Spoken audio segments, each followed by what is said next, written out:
All of sudden గా ఎమ్మెల్సీగా తెర మీదకొచ్చారు రాములమ్మ. మొన్నటి వరకు ఎన్నికలకు ముందు హస్తం గూటికి చేరిన ఆమె కాంగ్రెస్ పార్టీ పవర్లోకి వచ్చాక ఇన్నాళ్లు మౌనంగా ఉంటూ వస్తున్నారు.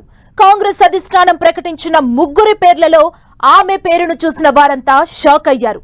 అయితే రాములమ్మ రాక వెనుక పెద్ద ప్లానే ఉందన్న చర్చ జరుగుతోంది.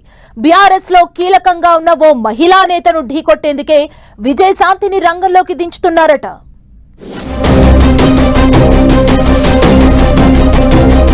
రాములమ్మ రాక వెనుక కాంగ్రెస్ వ్యూహమేంటి? కవితకు దీటుగా విజయశాంతిని రంగంలోకి దించుతున్నారా? ఇకపై మండలిలో కవిత వర్సెస్ విజయశాంతి. కాంగ్రెస్ ఎమ్మెల్సీగా అనూహ్యంగా విజయశాంతి పేరును తెర మీదకు తెచ్చింది కాంగ్రెస్ అధిష్టానం. ప్రకటించిన 3 పేర్లలో అద్దంకి దయాకర్ మినహా శంకర్ నాయక్, విజయశాంతి పేర్లు ఉంటాయని ఎవరూ పెద్దగా ఎక్స్పెక్ట్ చేయలేదు. కానీ హఠాత్తుగా రాములమ్మను రంగంలోకి దించడం వెనుక కాంగ్రెస్ మాస్టర్ ప్లాన్ వేసిందంటున్నారు. అవును, బీఆర్ఎస్ లో కీలకంగా ఉన్న కల్వకుంట్ల కవితకు దీటుగా ఉండే మహిళా నేతగా విజయశాంతిని ప్రొజెక్ట్ చేయబోతోందట కాంగ్రెస్. అటు మండలిలో ఇటు ప్రజాక్షేత్రంలో కవితను సమర్థవంతంగా విజయశాంతి ఎదుర్కొంటారని భావిస్తున్నారట కాంగ్రెస్ నేతలు. 2023 డిసెంబర్లో కాంగ్రెస్ అధికారంలోకొచ్చినప్పటి నుంచి విజయశాంతి సైలెంట్ గా ఉంటున్నారు. ఓ రకంగా రాజకీయాలకు అంటీ ముట్టనట్టు వ్యవహరిస్తూ వస్తున్నారు. కాంగ్రెస్ పార్టీలోనే ఉన్న అసెంబ్లీ ఎన్నికల తరువాత ఆమె పెద్దగా యాక్టివ్ గా లేరనే చెప్పాలి. అప్పుడప్పుడు పలు అంశాలపై ట్వీట్స్ చేయడం తప్పితే పార్టీ కార్యక్రమాల్లో పాల్గొనడమే మానేశారు రాములమ్మ. ఇదిగో ఇలాంటి సమయంలోనే అనూహ్యంగా ఎమ్మెల్సీగా విజయశాంతి పేరును కాంగ్రెస్ అధిష్టానం ప్రకటించడం ఆసక్తికరంగా మారింది.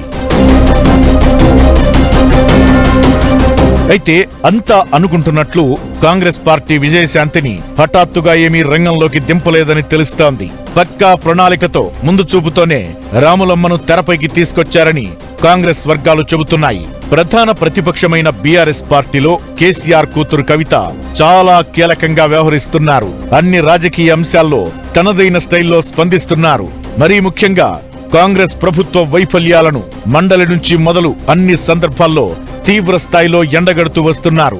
శాసన మండలిలో కవిత లేవనెత్తే అంశాలపై అధికార పక్షం సమర్థవంతంగా స్పందించడం లేదన్న టాక్ వినిపిస్తోంది. అందుకే కవితకు దీటుగా ఉండే మహిళా నేత అవసరం ఉందని గుర్తించిన కాంగ్రెస్ పార్టీ విజయశాంతిని తెరపైకి తీసుకొచ్చిందని అంటున్నారు. శాసన మండలిలో కవిత ఇప్పటికే ఎమ్మెల్సీగా ఉండగా ఇప్పుడు విజయశాంతి కూడా ఎమ్మెల్సీగా మండలిలో అడుగు పెట్టబోతున్నారు. దీంతో ఇకపై మండలిలో అధికార ప్రతిపక్షాల మధ్య జరిగే చర్చలు రసవత్తరంగా మారనున్నాయని భావిస్తున్నారు. మండలిలోనే కాకుండా రాజకీయంగా పలు అంశాల్లోనూ కవితను రాములమ్మ దీటుగా ఎదుర్కొని అన్ని విషయాల్లో సమర్థవంతంగా సమాధానం చెబుతారని అంచనా వేస్తున్నారు. ప్రభుత్వ వైఫల్యాలను ఎండగట్టే సమయంలో విమర్శలు చేయడంలోనూ కవితను ఎదుర్కోవడంలో విజయశాంతి వాక్చాతుర్యం పనిచేస్తుందని కాంగ్రెస్ నేతలు ఎక్స్పెక్ట్ చేస్తున్నారు.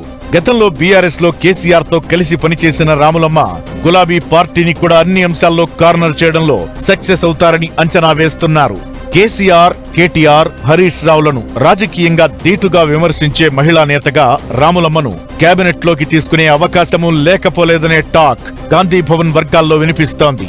అయితే అసెంబ్లీ ఎన్నికలకు ముందు రాములమ్మను పార్టీలో చేర్చుకున్నప్పుడు ఎమ్మెల్సీ ఇస్తామని హామీ ఇచ్చారట హస్తం పార్టీ పెద్దలు.